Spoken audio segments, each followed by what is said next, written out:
মনে হতে পারে যে যারা কোটায় চাকরি করে তাদের কোনো মেধা নেই, কিন্তু আবেদন করার ক্ষেত্রে কোটা লাগে না, প্রিলিমিনারিতে কোটা লাগে না, লিখিততে কোটা লাগে না, একদম শেষ মুহূর্তে গিয়ে কোটা অ্যাপ্লাই হয়।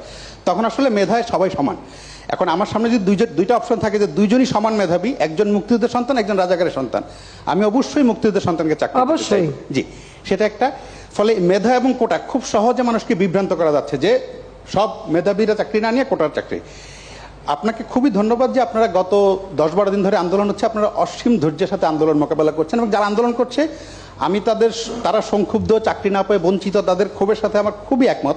তাদেরকে পিছনে কি অন্য কেউ ইন্ধন জুগিয়ে, ভুল বুঝিয়ে, বিভ্রান্ত করে মুক্তিযুদ্ধের মুখোমুখি করার জন্য করছে কিনা, আপনার কাছে আবেদন থাকবে যে আপনারা যেই ধৈর্য দেখিয়ে যাচ্ছেন সেটা দেখিয়ে তাদের সাথে যদি কোনোভাবে তাদেরকে বুঝিয়ে শুনিয়ে, আগামী 7ই আগস্ট পর্যন্ত কিছু করার নেই, কারণ সেদিন আপিল বিভাগে শুনানি হবে, তারপর আপিল বিভাগের রায়ের পরে হয়তো নির্বাহী বিভাগ কী করবে না করবে, ততদিন অন্তত তারা যাতে বুঝতে পারে, সেটা আপনি যদি অনেক সংবেদনশীলতার সাথে যদি বিষয়টা বিবেচনা করেন তাহলে ভালো হয়।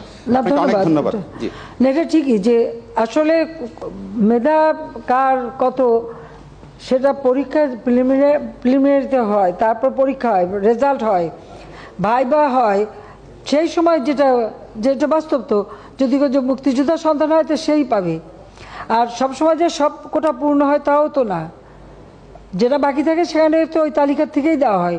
এর মধ্যে অনেক চাকরি কিন্তু ওই তালিকা থেকে দেওয়া হচ্ছে এটা, এবং সেটাও একটা নির্দেশ আমি দিয়েছিলাম, কাজে এটা কিন্তু আছে। কিন্তু সেখানে অবশ্যই মুক্তিযুদ্ধ অগ্রাধিকার পাবে, এটা তো দিতেই হবে। এখন এই যে মেধা আর কোটা নিয়ে, তো কোটা আর মেধা তো এক জিনিস না, তো এইখানে দ্বন্দ্বটা সৃষ্টি করে, এটা একটা ট্যাকটিস। তার মানে কি মুক্তিযোদ্ধার সন্তান নাতিপুতিরা কেউ মেধাবী না, যত রাজাকারের বাচ্চারা নাতিপুতি হলো মেধাবী, তাই না?